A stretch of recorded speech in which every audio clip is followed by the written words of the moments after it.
Hello students, welcome again. Last lecture के अंदर हम लोगों ने स्टार्ट किया था principal of inheritance and variation. हमने देखा था कि जो जेनेटिक्स है उसे दो चैप्टर के अंदर स्प्लिट किया है। One is principle of inheritance and variation and another one is molecular genetics.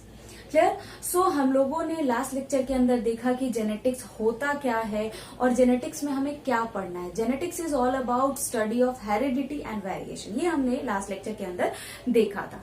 Last lecture के अंदर मैंने आपको बताया था कि सबसे पहले जेनेटिक्स के अंदर जो जो टर्म्स आएंगे उन टर्म्स को हम डील करेंगे, जिनमें से कुछ टर्म्स हमने लास्ट लेक्चर के अंदर डील करा था। आज भी हम लोग सबसे पहले देखेंगे कुछ टर्म्स जो कि हमें इन चैप्टर्स के अंदर पढ़ना है एंड देन मेंडल से पहले के कुछ कॉन्सेप्ट्स को हम डील करेंगे आज के लेक्चर में। क्लियर? तो आज का लेक्चर हम लोग स्टार्ट करते हैं। लास्ट लेक्चर के अंदर जो हमने एंड करा था, हमने देखा था ट्विन्स के बारे में। ट्विन्स में हमने देखा था मोनोजाइगोटिक ट्विन देखा था, डायजाइगोटिक ट्विन देखा था, सियामीज ट्विन्स देखा था एंड एसेक्सुअल रिप्रोडक्शन से जो प्रोडक्ट फॉर्म होता है उसे हम क्या बोलते हैं? क्लोन बोलते हैं। आज जो हम टर्म स्टार्ट करेंगे जिन टर्म से, दैट इज जीन। हम लोग देखते हैं जीन क्या होता है। बच्चों, हम लोग जेनेटिक्स पढ़ रहे हैं यानी principal of inheritance and variation पढ़ रहे हैं, तो आपको बहुत सारे जगह ये टर्म मिलेगा जीन। सबसे पहले तो आपको याद ये रखना है कि जीन वैसा सेगमेंट है, वैसा एलिमेंट है जिसे मेंडल ने एक्सपेरिमेंट के लिए यूज किया था। तो what is gene? It is functional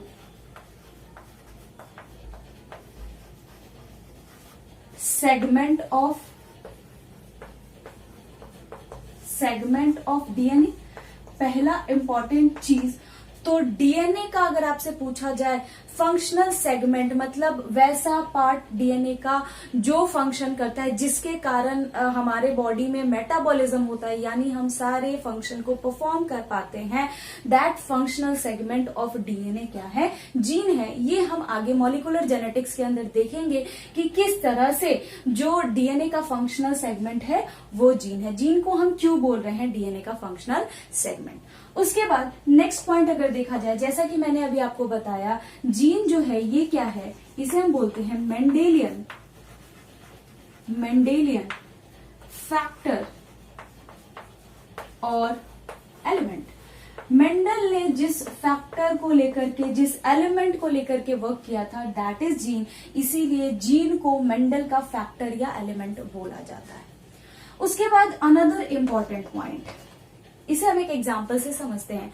जैसे अगर हम किसी बस में ट्रेवल कर रहे होते हैं तो उस बस के लिए हम क्या है? पैसेंजर हैं। क्लियर? उसी तरह जीन कहाँ ट्रेवल करता है? जीन ट्रेवल करता है क्रोमोसोम्स पे। तो जीन क्रोमोसोम के लिए क्या हुआ? पैसेंजर हुआ। तो जीन को और हम क्या डिफाइन करेंगे? It is passenger of chromosome. क्या है? क्रोमोसोम के लिए जो जीन है वो क्या है? पैसेंजर है। समझ में आ गई बात? इसके बाद एक और चीज आपको याद रखना है, जो भी हमारे अंदर कैरेक्टर्स है। कैरेक्टर बच्चों लास्ट लेक्चर के अंदर मैंने क्लियरली डिफाइन किया था। किसी भी ऑर्गेनिज्म के ओवरऑल फीचर को हम क्या बोलते हैं? कैरेक्टर। अगर हम हाइट की बात करें, ये क्या है? कैरेक्टर है। अगर हम हेयर कलर की बात करें, क्या है? कैरेक्टर। अगर हम आई कलर की बात करें, ये क्या है? कैरेक्टर है।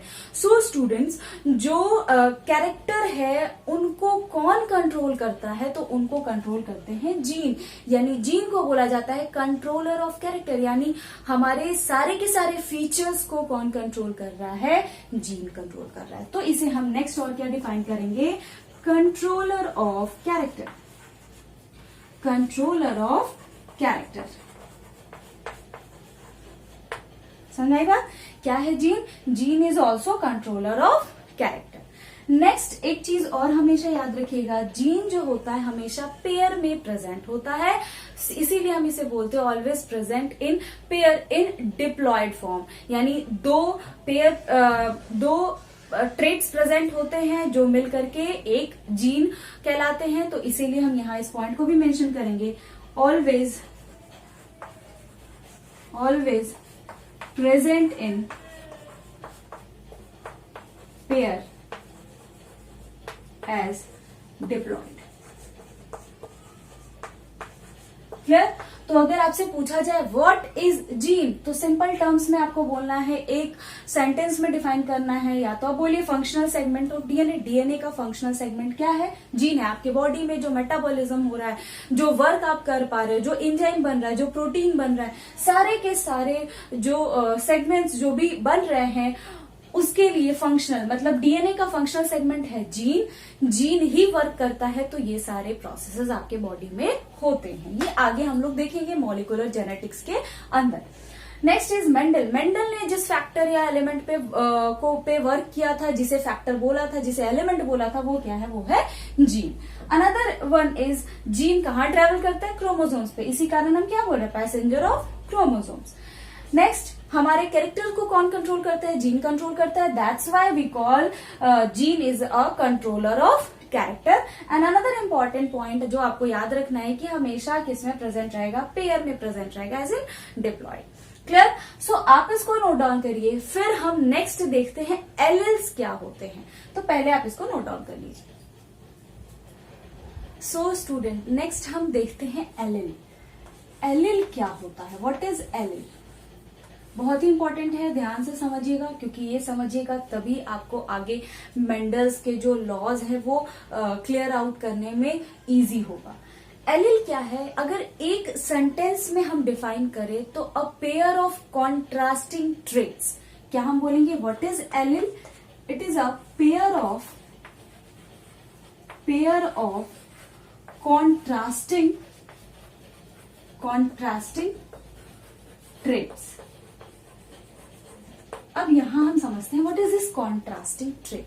जैसे कि फॉर एग्जाम्पल, अगर हमने लिया है कोई कैरेक्टर, हमने लिया है character height. Height is a character, but height कौन सा है? टॉल है या ड्वार्फ है? ये जो बताता है वो कौन बताता है? एलिल बताता है। ठीक है ना? यानी अगर हम हाइट ले रहे हैं तो हम हाइट को डिनोट करते हैं कैपिटल टी से भी, हम इसे कैपिटल टी स्मॉल टी से भी डिनोट करते हैं, इसे हम स्मॉल टी एक्सेट्रा, इस तरह से हम बहुत सारे को डिफाइन कर सकते हैं। अब यहाँ पे एलिल क्या है? तो इस इंडिविजुअल को हम क्या बोल रहे हैं? हम बोल रहे हैं एलिल। समझ में आ रही बात? यानी ये जो आप एक इंडिविजुअल ट्रेट्स देख रहे हैं, यानी आपका हाइट क्या है, आप टॉल हैं या ड्वार्फ है, ये जो आपस में कॉन्ट्रास्ट कर रहे हैं कैरेक्टर, इन्हें हम क्या बोल रहे हैं? एलिल। तो अगर हम सिंपल वर्ड में बोले तो जीन क्या कंट्रोल करता है? कैरेक्टर को कंट्रोल करता है। यानी हाइट है या कलर है, इन सबको कौन कंट्रोल कर रहा है? जीन। बट हाइट में कौन सा हाइट है? टॉल है या ड्वार्फ है या इंटरमीडिएट है? ये कौन डिफाइन करेगा? एलिल डिफाइन करेगा। समझ में आई बात? यानी हम एक सिंपल टर्म्स में लिखेंगे, इनके बारे में लिखते हैं। Gene control what? Character. But अगर एलिल के बारे में पूछा जाए तो एलिल क्या कंट्रोल करेगा? But allele controls contrast of character. यानी कौन सा कैरेक्टर आपके अंदर है, आप टॉल हो या ड्वार्फ हो, आप डार्क हो या फेयर हो, ये कौन कंट्रोल कर रहा है? ये एलिल कंट्रोल कर रहा है। ओवरऑल कैरेक्टर को कौन कंट्रोल करेगा? ओवरऑल फीचर को जीन कंट्रोल करेगा, बट उस फीचर में से कौन सा ट्रेट आपके अंदर है, इसे कौन कंट्रोल करेगा? एलिल। यानी हम ये भी बोल सकते हैं, इंडिविजुअल अगर हम ट्रेट की बात करें तो उसे हम क्या बोल रहे हैं? एलिल बोल रहे हैं। क्लियर? सिंपल वर्ड में समझना है, a pair of contrasting trait is allele. समझ आगे बात? जीन कंट्रोल करता है character, but contrast of character controls by allele.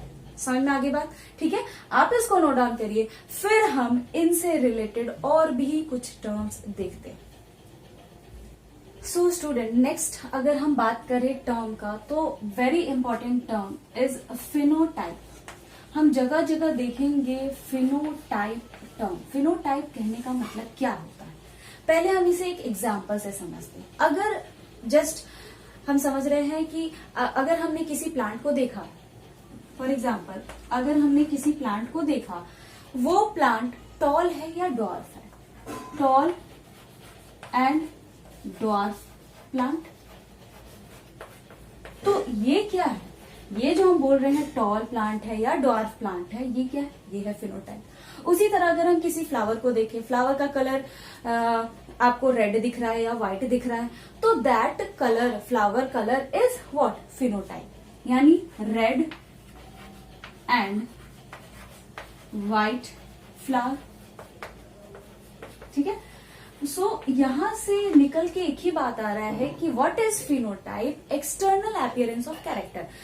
कोई भी कैरेक्टर की बात करें, अगर हम हाइट की बात कर रहे हैं तो एक्सटर्नली वो हाइट कैसा दिख रहा है आपको, टॉल दिख रहा है या डॉर्फ दिख रहा है। अगर हम कलर की बात कर रहे हैं फ्लावर की, तो वो कलर आपको कैसा दिख रहा है, रेड दिख रहा है या व्हाइट दिख रहा है। तो जो एक्सटर्नल अपीयरेंस होगा कैरेक्टर का, किसी भी कैरेक्टर का, चाहे हाइट हो या कलर हो, उनका जो एक्सटर्नल अपीयरेंस होगा उसे हम क्या बोलेंगे, फिनोटाइप बोलेंगे। व्हाट इज फिनोटाइप, अगेन हम लोग एक सेंटेंस में इसको कंप्लीट करेंगे। External appearance of character, external appearance of character is called phenotype। समझा की बात, what is phenotype, external appearance of character. किसी भी कैरेक्टर को एक्सटर्नली आप देख पा रहे हो, वो जो एक्सटर्नल कैरेक्टर है that is phenotype. Clear. Next term हमें दिखता है दैट इज जीनोटाइप। जीनोटाइप, अब ये जो कैरेक्टर हम देख रहे हैं ये एक्सटर्नली हमें देखने से पता चल रहा है, बट ये जो कैरेक्टर, मान लीजिए अगर हम बात कर रहे हैं टॉल प्लांट का, तो क्या उसका जो जीन है, जो जेनेटिक रिप्रेजेंटेशन है, वो कैपिटल टी है, या ऐसा भी हो सकता है वो टॉल है बट उसके अंदर जो ट्रेट्स हैं वो क्या है, कैपिटल टी स्मॉल टी। ये दोनों के दोनों क्या है, टॉल है, बट इनका जेनेटिक रिप्रेजेंटेशन क्या है, अलग है। तो जेनेटिक रिप्रेजेंटेशन जो कैरेक्टर का होगा दैट इज जीनोटाइप। मतलब ये जो हम दिखा रहे हैं ये क्या है, जीनोटाइप है। टॉल और डॉर्फ क्या है, फिनोटाइप है। तो ये दोनों का फिनोटाइप क्या है, सेम है, बट जीनोटाइप क्या है, जेनेटिक रिप्रेजेंटेशन अलग अलग है। तो genetic representation of character is genotype. और भी हम एग्जाम्पल लिख लेते हैं, जैसे अगर हमने बात किया कैपिटल आर, या हमने लिख दिया capital r small r etcetera. तो ये जो जेनेटिक रिप्रेजेंटेशन हो रहा है कैरेक्टर का, इसे हम क्या बोल रहे हैं, इसे हम बोल रहे हैं जीनोटाइप। समझना की बात। तो हम यहाँ उस पॉइंट को भी लिखेंगे, what is genotype, genetic representation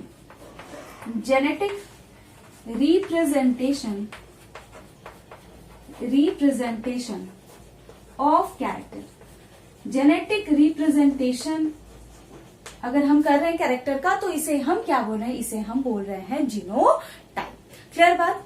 इसके बाद नेक्स्ट टर्म हम देखते हैं फिनोकॉपी।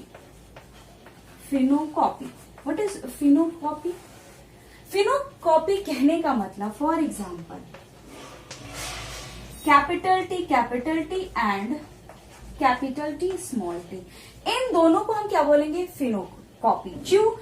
क्योंकि वैसे कैरेक्टर जिनका फिनोटाइप क्या हो, सेम हो, बट जीनोटाइप क्या हो, अलग अलग हो। ये दोनों के दोनों क्या है, टॉल है, बट अगर हम इसके जीन की बात करें, जेनेटिक रिप्रेजेंटेशन की बात करें, तो आप देख रहे हैं दोनों का जेनेटिक रिप्रेजेंटेशन अलग अलग है। So what is phenocopy? Phenocopy हम किसे बोलेंगे, organism having same phenotype but different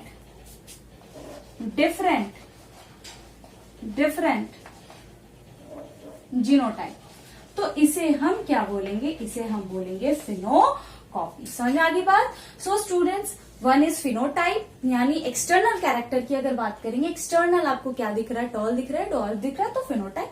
उसका जेनेटिक रिप्रेजेंटेशन कैसा है, तो जीनोटाइप। और अगर कोई भी ऑर्गेनिज्म, चाहे प्लांट्स हो, एनिमल हो, कुछ भी, उनका अगर फिनोटाइप क्या है, एक्सटर्नली वो आपको एक जैसे दिख रहे हैं, टॉल दिख रहे हैं, या रेड दिख रहे हैं, या व्हाइट दिख रहे हैं, क्लियर।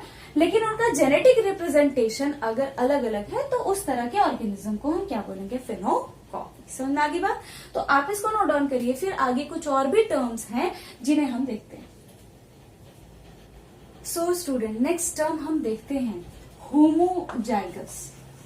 बहुत जगह हमें टर्म मिलेगा होमोजाइगस, होमोजाइगस ट्रेट। अगर आपसे ये पूछा जाए व्हाट इज होमोजाइगस, होमो मतलब कैसा होता है, एक जैसा, ठीक है। तो अगर जीन को हम एक ही तरह के एलील से रिप्रेजेंट करते हैं तो उसे हम बोलते हैं होमोजाइगस। क्लियर? फॉर एग्जाम्पल, जैसा कि हम देख रहे हैं यहाँ पे हमने लिखा कैपिटल टी कैपिटल टी, तो यहाँ दोनों के दोनों जो एलील है वो क्या है, सेम है। क्लियर? तो जीन को अगर हम सेम तरह के एलील से रिप्रेजेंट करेंगे तो उसे हम बोलेंगे homozygous. For example small T, यहाँ भी दोनों क्या है, सेम है। अगर हमने लिखा कैपिटल आर या हमने लिखा स्मॉल आर एक्सेट्रा, इस तरह से अगर हम जो हमारा जेनेटिक रिप्रेजेंटेशन है एलिल्स का, अगर दोनों ही एलिल्स क्या है, सेम है, तो इसे हम क्या बोलेंगे, होमोजाइगस। समझ आई बात? What is homozygous? तो होमोजाइगस कहने का मतलब एलिल रिप्रेजेंटेड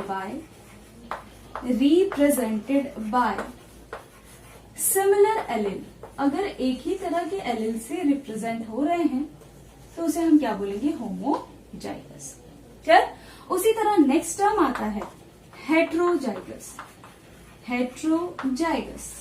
अगर आपसे पूछा जाए व्हाट इज हेट्रोजाइगस एलिल या हेट्रोजाइगस कैरेक्टर ट्रेट्स, तो what is heterozygous? It is, यहाँ पे आपको समझ में ही रहा होगा, अगर दो अलग अलग तरह के एलिल को हम रिप्रेजेंट कर रहे हैं, दो अलग अलग तरह के एलिल से हम किसी कैरेक्टर को रिप्रेजेंट कर रहे हैं तो that is heterozygous. For example, अगर हमने लिखा कैपिटल टी स्मॉल टी, तो ये क्या हो जाएगा, हेट्रोजाइगस कंडीशन। नेक्स्ट हमने लिखा कैपिटल आर स्मॉल आर, तो ये क्या है, हेट्रोजाइगस कंडीशन। समझ आ रही बात? एक्सेट्रा। तो इसे हम क्या बोलेंगे, हेट्रोजाइगस। यानी जीन, यहाँ पे भी एलिल नहीं लिख करके हम लोग जीन लिखेंगे। कोई भी जीन अगर रिप्रेजेंट किया जा रहा है एक ही तरह के एलिल से तो इसे हम क्या बोलेंगे, होमोजाइगस। वही सेम हम यहाँ लिखेंगे, जीन रिप्रेजेंटेड बाय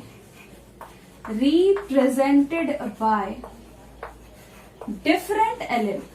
जीन अगर रिप्रेजेंट हो रहा है अलग तरह के एलिल से, डिफरेंट एलिल, तो इसे हम क्या बोलेंगे, हेट्रोजाइगस कंडीशन। क्लियर? इसके बाद नेक्स्ट टर्म हमें मिलता है hemizygous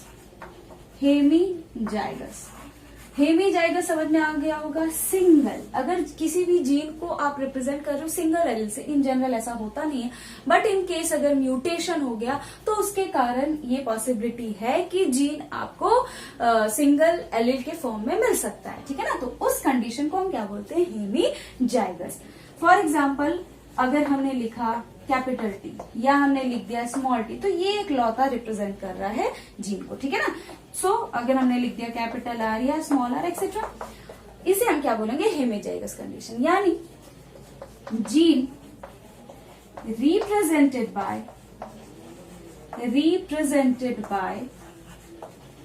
single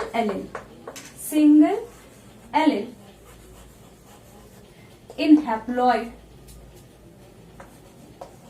in haploid or diploid due to mutation। क्यों हो सकता है, ये म्यूटेशन के कारण होता है। इन जनरल ऐसा नहीं होता है बच्चों, या इस चीज को हमेशा याद रखिएगा। हमेशा जो जीन है, मैंने आपको पहले भी बताया, पेयर के फॉर्म में रहता है, बट देयर इज एक्सेप्शन। आपको तो पता ही है, हर जगह एक्सेप्शन है। सो अगर म्यूटेशन होता है तो उसके कारण सिंगल एलिल भी मिल सकता है। क्लियर? तो ये भी कुछ टर्म्स हैं जो आपको लर्न होने चाहिए, आप इसको नोट डाउन कर लीजिए। फिर कुछ और भी टर्म्स हैं, आगे हम लोग उसे देखते हैं। सो स्टूडेंट, नेक्स्ट हम टर्म देख रहे हैं स्यूडो डोमिनेंस। हमें टर्म मिलेगा आगे स्यूडो डोमिनेंस। स्यूडो डोमिनेंस कहने का मतलब क्या होता है, समझते हैं इसे हम। जैसा कि आप यहाँ देख रहे हैं, स्यूडो का मतलब होता है फॉल्स, और डोमिनेंट आगे हम लोग देखेंगे क्या होता है। तो फॉल्स डोमिनेंस, बस अभी आप इतना समझिए कि हो क्या रहा है। यहाँ पे दो तरह के ट्रेट्स है, एक तो डोमिनेंट, एक रिसेसिव। जैसे अगर हमने फॉर एग्जांपल यहाँ लिखा कैपिटल टी और हमने लिखा कैपिटल टी स्मॉल टी और हमने लिखा स्मॉल टी, तो इन जनरल बच्चों 10th में भी आप लोगों ने पढ़ा है, ये क्या है, ये किसको एक्सप्रेस करेगा, टॉल को। ये भी किसको एक्सप्रेस करेगा, टॉल को। और ये किसको एक्सप्रेस करेगा, ड्वार्फ को। ठीक है, तो यहाँ ऐसा क्यों हुआ, ड्वार्फ को क्यों एक्सप्रेस किया इसने, क्यों, क्योंकि यहाँ पे डोमिनेंट कैरेक्टर कैपिटल टी क्या है, एब्सेंट है, तो इसे हम बोलते हैं स्यूडो डोमिनेंस। क्या बोलते हैं, स्यूडो डोमिनेंस। समझिएगा, what is pseudo dominance, expression of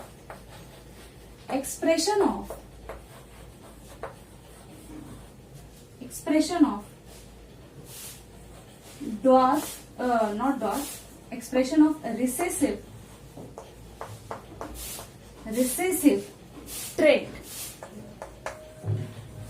expression of कौन सा trait, recessive trait, in absence of, किसके absence में, in absence of dominant allele के absence में अगर आप किसको एक्सप्रेस कर रहे हैं, अगर एक्सप्रेशन हो रहा है रिसेसिव ट्रेट का, तो इसे हम बोलते हैं स्यूडो डोमिनेंस। याद रखिएगा इस चीज को, ठीक है ना। स्यूडो डोमिनेंस यानी फर्स्ट डोमिनेंस हो। अगर यहाँ कैपिटल टी होता तो यहाँ एक्सप्रेशन ऑब्वियस सी बात है किसका होता, टॉल प्लांट का होता, ठीक है ना। सो बच्चों यहाँ आपने यही ध्यान रखना है कि हमेशा रिसेसिव ट्रेट तभी अपेयर होगा, तभी दिखेगा जब क्या होता है, जब डोमिनेंट एलिल एब्सेंट होता है। क्लियर बात, ठीक है ना। तो इसी को हम क्या बोलते हैं, स्यूडो डोमिनेंस बोलते हैं।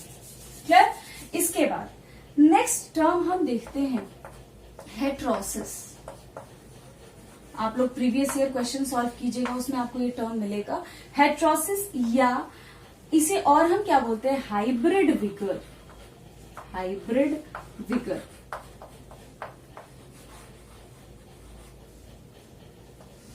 What is this heterosis. ये वैसा कंडीशन है जैसे, जस्ट इमेजिन हमने दो प्लांट सेलेक्ट किया, एक प्लांट हमने वैसा लिया जिसके स्टेम जो है वो क्या है, थिक है, बट वो प्लांट शॉर्ट है, और दूसरा हमने लिया वैसा प्लांट जिसके जो स्टेम है वो कैसे है, वो थिन है बट लॉन्ग स्टेम है।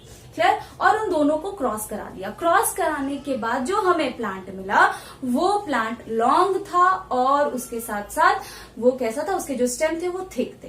तो ये जो कंडीशन हमें मिला इसे ही हम क्या बोलते हैं, हेट्रोसिस। इसमें हुआ क्या, जो पेरेंट प्लांट था उनसे बहुत बेहतर कौन सा प्लांट था, जो हमें हाइब्रिड के बाद मिला है, ठीक है ना। तो इसे ही हम क्या बोलते हैं, हेट्रोसिस बोलते हैं। What is this, the condition in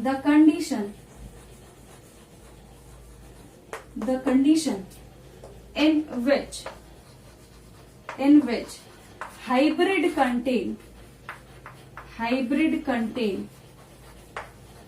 जो हाइब्रिड फॉर्म हो रहा है वो क्या कंटेन करेगा, कंटेन सुपीरियर क्वालिटी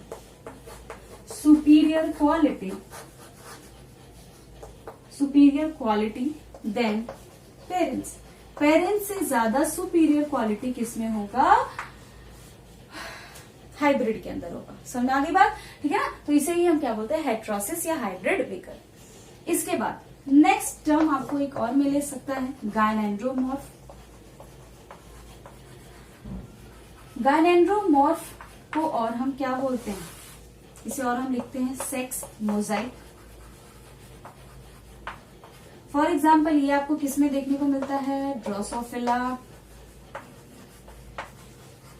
और हम क्या बोलते हैं, फ्रूट फ्लाई, या इसे हम क्या बोलते हैं, सिंड्रेला ऑफ जेनेटिक्स, क्योंकि इसी पे बहुत सारे एक्सपेरिमेंट्स हुए हैं, इसीलिए हम क्या बोलते हैं, सिंड्रेला ऑफ जेनेटिक्स। तो गायनेंड्रोमॉर्फ है क्या, तो इसे भी हम सिंपल वे में डिफाइन करेंगे, individuals having half body part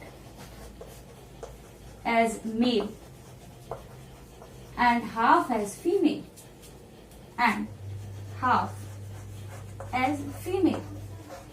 वैसा इंडिविजुअल जिसका हाफ बॉडी पार्ट कैसा हो, मेल हो, और हाफ बॉडी पार्ट फीमेल हो, इसे हम बोलते हैं गायनेंड्रोमॉर्फ। समझ में आ गई बात। तो यहाँ पे हमने स्यूडो डोमिनेंस देखा, जिसमें क्या हो रहा था, अगर रिसेसिव ट्रेट का एक्सप्रेशन हो रहा है उसका मतलब क्या, डोमिनेंट एलील एब्सेंट है, इसे हम क्या बोलेंगे, स्यूडो डोमिनेंस। इसमें हमने देखा हेट्रोसिस के अंदर की जो हाइब्रिड है उसका क्वालिटी पेरेंट से अच्छा है। ऑब्वियस सी बात है, होगा अच्छा। क्यों? क्योंकि हमने चुन करके क्रॉस कराया है। जो हमें क्वालिटी चाहिए वो क्वालिटी के लिए हमने दो अलग अलग प्लांट्स के अंदर वो क्वालिटी है जो कि आपको एक ही प्लांट के अंदर मिल गया, तो इसीलिए इसका क्वालिटी सुपीरियर होगा देन पेरेंट्स। और गायनेरोमॉर्फ क्या है? अगर इंडिविजुअल्स का हाफ बॉडी पार्ट मेल है और हाफ बॉडी पार्ट फीमेल है तो उस कंडीशन को हम बोलते हैं gynandromorph. For example Drosophila. Clear? तो आप इसको नोट डाउन करिए। फिर कुछ और भी टर्म्स हैं जो आगे हमें काम आएंगे, तो आप इसको नोट डाउन कर लीजिए, फिर उन टर्म्स को भी हम डील कर लेते हैं। सो स्टूडेंट, नेक्स्ट जो टर्म हम देख रहे हैं दैट इज सेल्फिंग। सेल्फिंग का मतलब होता है इनब्रीडिंग।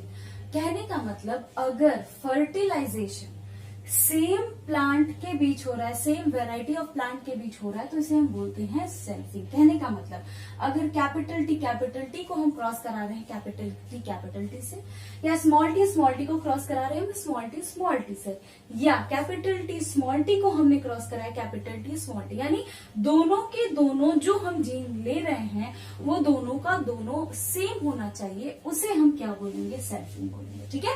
यानी fertilisation between the plants of same variety of plant के बीच अगर आप क्रॉस कराते हैं तो इसे हम सेल्फिंग बोलते हैं या इनब्रीडिंग बोलते हैं। समझ आगे बात? इसके बाद इससे हम एक टर्म देखेंगे, बहुत ही इंपॉर्टेंट है, नीट में इससे कई बार क्वेश्चन आए हैं, प्योर लाइन और ट्रू ब्रीडिंग लाइन। कहने का मतलब homozygous individual producing same result after selfing up to many generation. मतलब वैसा इंडिविजुअल जिनके बीच अगर आप क्रॉस करा रहे हैं तो लगातार बहुत सारे जनरेशन तक आपको सेम ही रिजल्ट आ रहा है। फॉर एग्जांपल, अगर हमने क्रॉस करा है स्मॉल टी को स्मॉल टी से, तो जो रिजल्ट आएगा वो क्या आएगा? स्मॉल टी ही आएगा। चाहे आप कैसे भी क्रॉस कराए स्मॉल टी, इसको फिर आप स्मॉल टी से क्रॉस कराइएगा तो आगे भी क्या आएगा? Small T. तो इसे ही हम क्या बोलते हैं? प्योर लाइन और ट्रू ब्रीडिंग। समझ में आगे बात? यहाँ पे होगा क्या? यहाँ पे हो ये रहा है कि एक ही तरह का इंडिविजुअल प्रोड्यूस हो रहा है बहुत सारे जनरेशन तक। क्यों? क्योंकि यहाँ पे होमोजाइगस इंडिविजुअल के बीच क्रॉस। होमोजाइगस कहने का मतलब जो एलिल्स थे वो कैसे होना चाहिए? सिमिलर होना चाहिए। मतलब कैपिटल टी या स्मॉल टी। ठीक है ना? तो क्रॉस कैसे कराएंगे? कैपिटल टी को आप कैपिटल टी से ही क्रॉस कराइए, या स्मॉल टी को आप स्मॉल टी से ही क्रॉस कराइए। तो ये जो होगा इसे ही हम क्या बोलेंगे? प्योर लाइन और ट्रू ब्रीडिंग लाइन। क्लियर बात? And the next and last term is crossing या आउटब्रीडिंग। इसका मतलब क्या होता है? फर्टिलाइजेशन अगर आप डिफरेंट वेराइटी ऑफ प्लांट के बीच करा रहे हैं, यानी एक कैपिटल टी है तो दूसरा स्मॉल टी है, या एक कैपिटल आर है दूसरा स्मॉल है, या आप बोल सकते हो एक कैपिटल टी स्मॉल टी है तो दूसरा कैपिटल टी है। तो इस तरह का अगर हो रहा है तो इसे हम क्या बोलते हैं? Crossing. Different variety of plant के बीच अगर आप क्रॉस कराते हैं, फर्टिलाइजेशन कराते हैं, तो दैट इज क्रॉसिंग। क्लियर? तो विद दिस जो हमारा टर्म्स है इस चैप्टर से रिलेटेड इंपॉर्टेंट टर्म्स, उनको हमने डील कर लिया है। नेक्स्ट लेक्चर के अंदर जब हम मिलेंगे तो हम मेंडल से पहले क्या क्या कंसेप्ट आया हुआ है उन कंसेप्ट को देखेंगे, यानी प्री मेंडलिज्म कंसेप्ट डील करेंगे, एंड देन हम लोग स्टार्ट करेंगे मेंडलिज्म। क्लियर? तब तक के लिए stay home, stay safe. Thank you.